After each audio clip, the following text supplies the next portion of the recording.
touchdown in Sydney.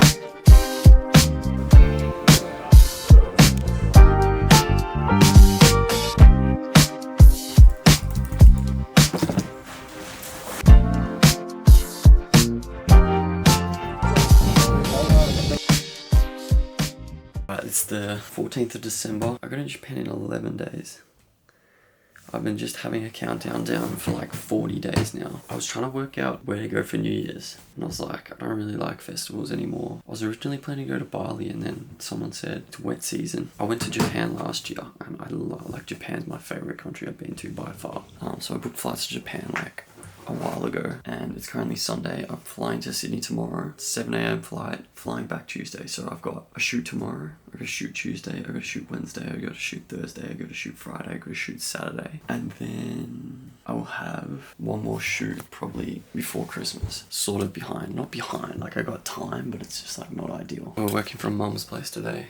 This is the setup. I want to show you guys what I actually do and how it actually works for a client.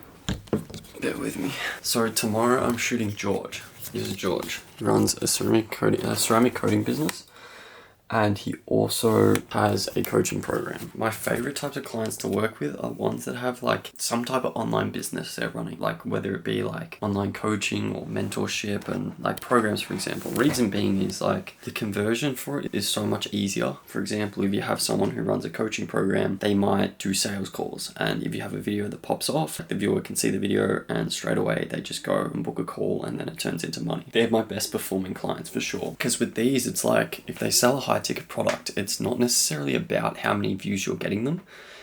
It's more about how many is actually converting. My client sells something for 10 grand, like 10 grand coaching package. It's like, well, I don't actually need millions of views. Of course, like that's the goal, but I can make more money with someone getting 10k views a video as opposed to someone getting millions of views. What's better, getting 10k views on someone that sells a 10k product versus getting 1 million views on someone that sells $3 coffees? So these are my favorite type of clients, and there's a big misconception that you need to get millions and millions of views on social media. Obviously that's the goal, and that's always what we're striving for, but it's like to get a result, it's like you don't always need that. Take George for example. So what I'm currently doing is doing a lot of content directed at pushing people to a ceramic coating business. So for example, like we'll have top of funnel, middle of funnel content. So top of funnel is like things like this, where it's like aimed at getting the most amount of views. Like for here, like this one here, getting 48k views, talking about how much he made in a day as a ceramic coater, yeah? Is showing awareness of ceramic coating and also making people aware of how much money can be made running a ceramic coating business. Now he's selling a program on how to do ceramic coating. So that's going to push people into that. And like I said, if it's 5 to 10k and like 3 of them convert out of 48,000 people, it's like, well, then he's made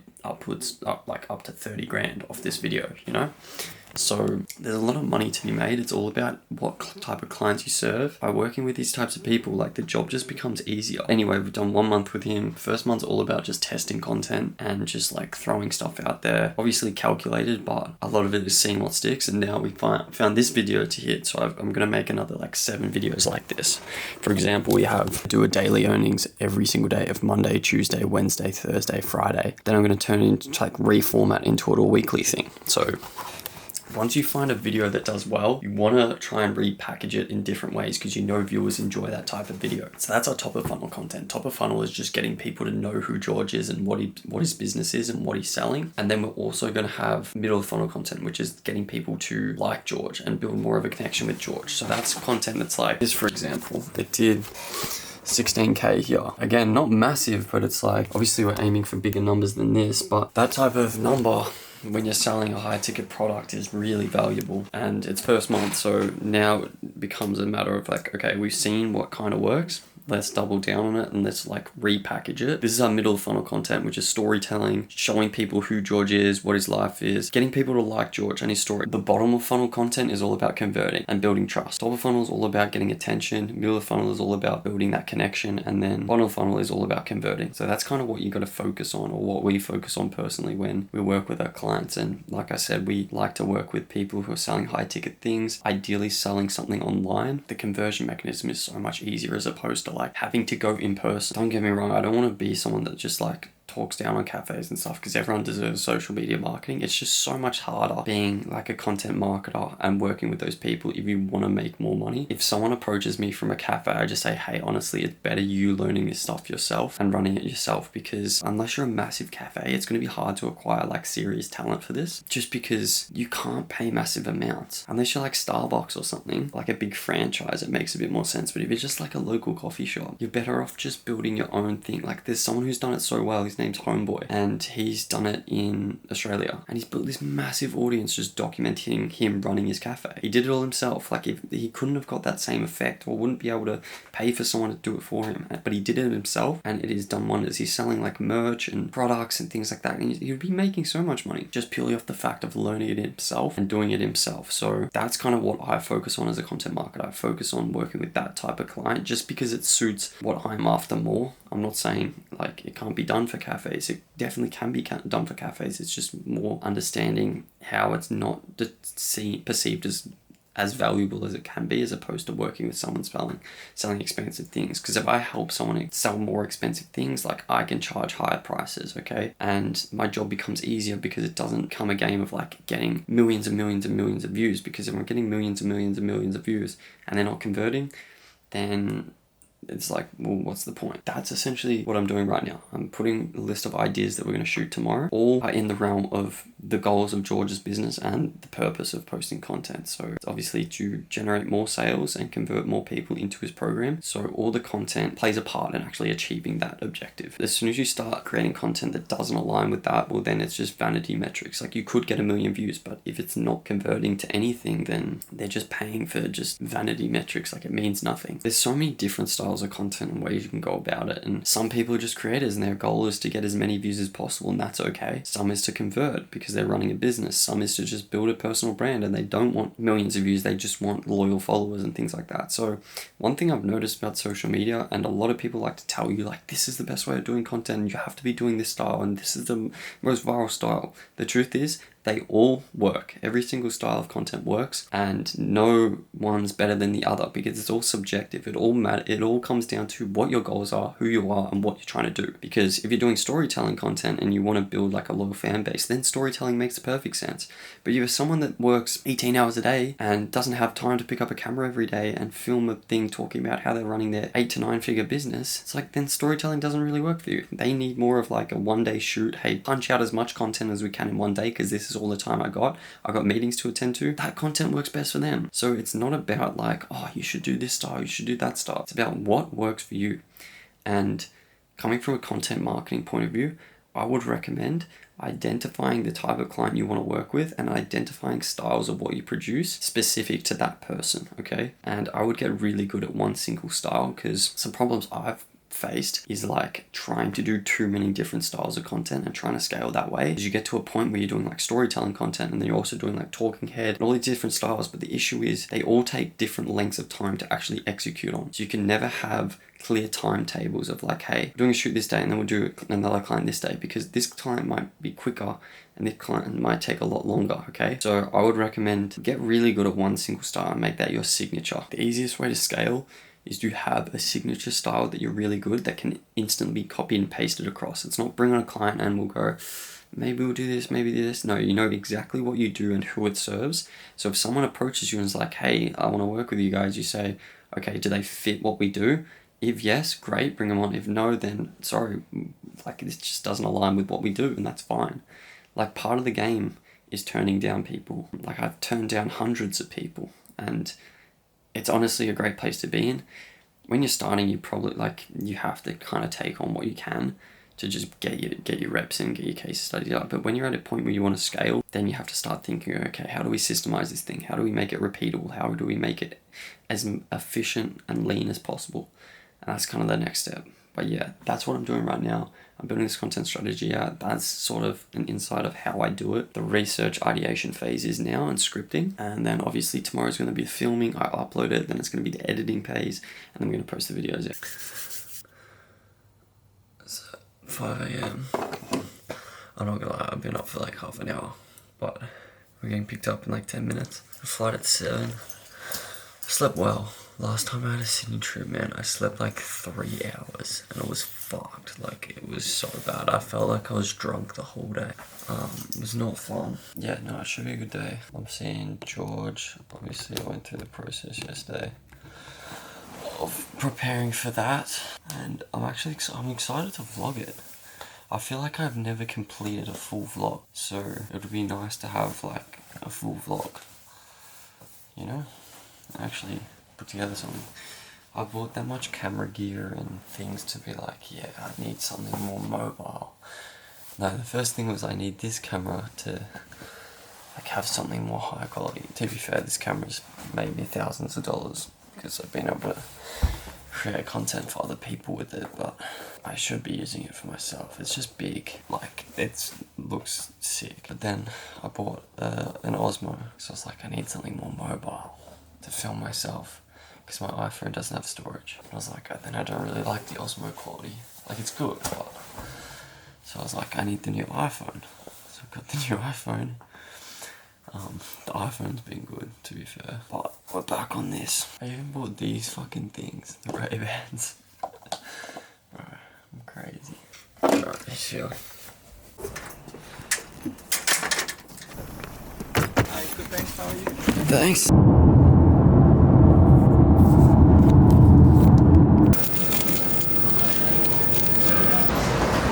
Touchdown in Sydney. My flight took ages. I was just circling up in the air, but we're getting an Uber. Then the drive's like still like 40 minutes. So we'll just be in the Uber for like 40 minutes and I'll get to see George, film content, and yeah, keep going from there. Hey, how you doing, man? Good, how are you? Very good. What's your name, my friend? Sam. How about Sam?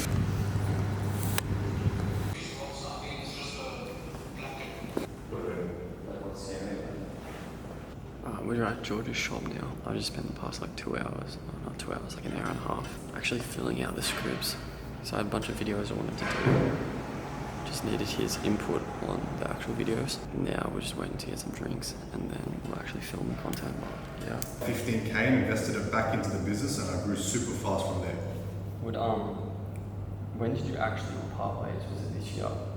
In the beginning of this year. Yeah, so I changed to, Should I say that? yeah, the first month of this year, the business was pretty slow.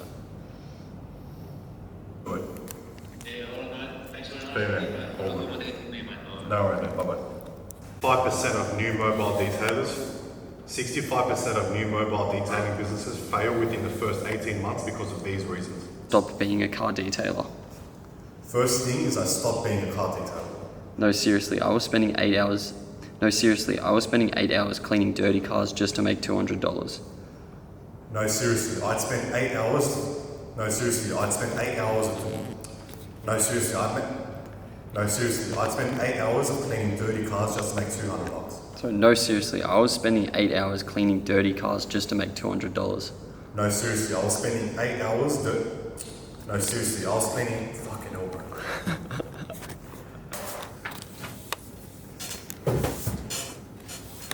Just printing the thing from Yoga Mall. Typing message, I left that on like a cliffhanger. But no, it was really good. So I was just getting Trish set up so she can do the onboarding process. But yeah, he's really good. Tori was like what people kind of classify him as is the physio that can fix things that others can't. So athletes at the track, whenever they have a problem, they go to Sam, which is like really cool. So he's just an absolute, he's an Olympic coach. Alright, shoot done. I just got back to where I'm staying. I'm tired, man, but it was a good day. Good content. I'm gonna go eat and then I gotta prepare for the shoot tomorrow. Sleep, wake up, Uber there, shoot, catch a plane back. So it'll be good. Slowly fatiguing. Started at 4:30, woke up, showered, Ubered to the airport, caught a flight, got another hour Uber out to see the client. Wrote all the scripts, all the scripts were already written, just had to fill in the information. Did that for about an hour, shot for about another 2-3 hours. We filmed 25 videos today. The rest, I just need him to voice over some stuff and get some footage for it, so that'll get done. But that's 1 out of 7 shoots to do for the rest of the year. I am so ready to go away. So ready to go away. I'm literally looking at my lens right now, and down the bottom it says Made in Japan, and I cannot wait. I cannot wait. It's been such a busy year.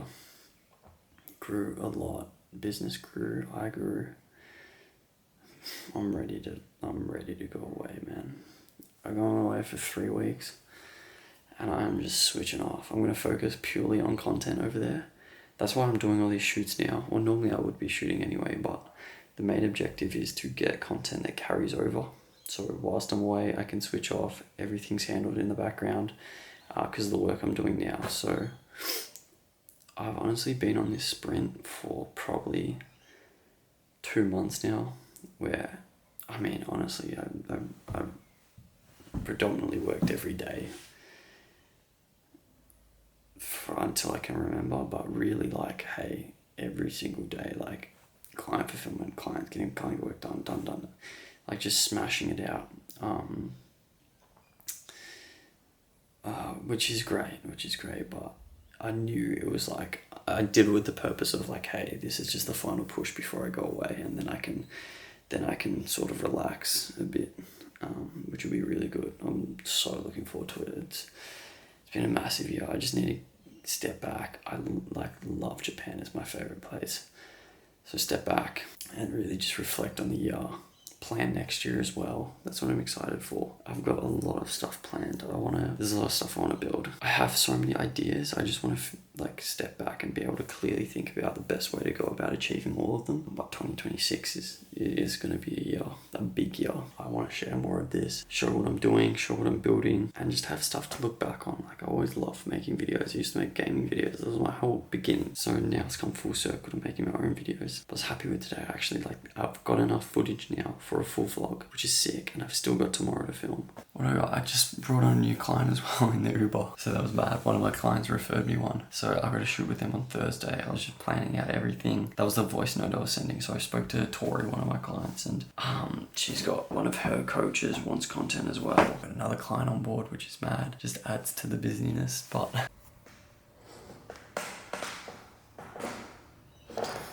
it's day 2 here. Breakfast. I've got to research, and then I've got to go drive out to Jace and see Jace. I'm whispering because people are sleeping.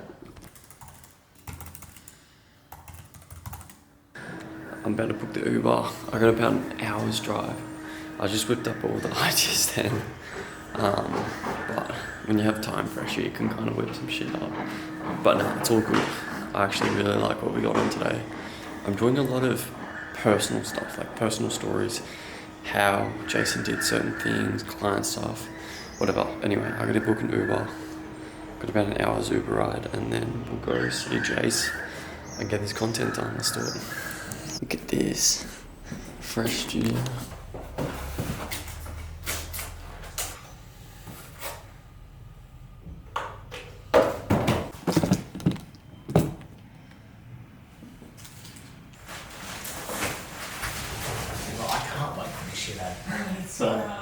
See, I don't know what to do with any of this stuff. I'm trying to figure it out. Oh, what a great idea! Yeah, it's temporary, but it'll work. Because what, you've got 1, 2, 3, Bro, 4, 5, I ordered 6, 4, 7. they gave me 8. Yeah, right. I don't know why. But you don't even need them. But we bought the 2 variants, the bendy one and then the straight one. Do you mind if I go to the toilet? Yeah. But you know how to use these lights and shit? Yeah. Oh, alright. What about this, bro? Do you need this?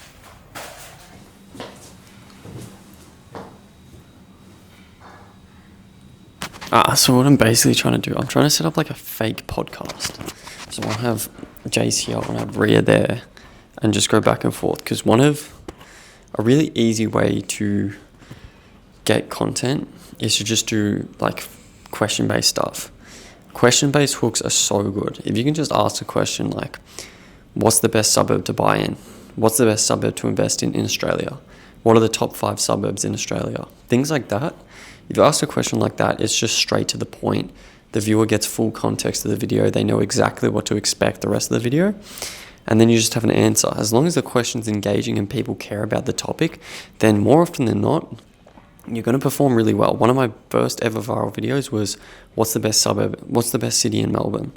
What's the best city in Australia? And then the rest of the clip was just like, Sydney trash, Melbourne trash, Adelaide trash.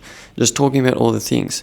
And because it set context and the topic was very controversial and popular, it did extremely well. But essentially, I'm just trying to work out how to do it because the podcast room isn't set up fully here, but I think this would work.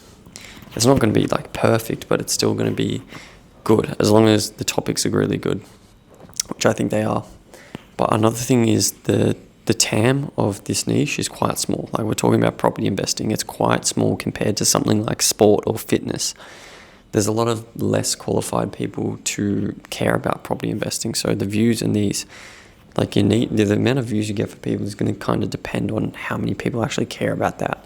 So you got to have a balance of like getting views to also creating content that converts for the client. But yeah, essentially that's what I'm doing right now. Leads that come off the back of this. I love this part of it and you love the following part. Yeah, I love the following part. Should you buy or rent in 2026? I'm still renting. I'm in my mid-30s. I've got 2 kids. I've got a wife. I should say I've got a family. And we are still renting. We rent a mad house in Gymea Bay. And we are... You're in it, you've actually set up this property. Lucky it's dark, you just carry on, like no one knows.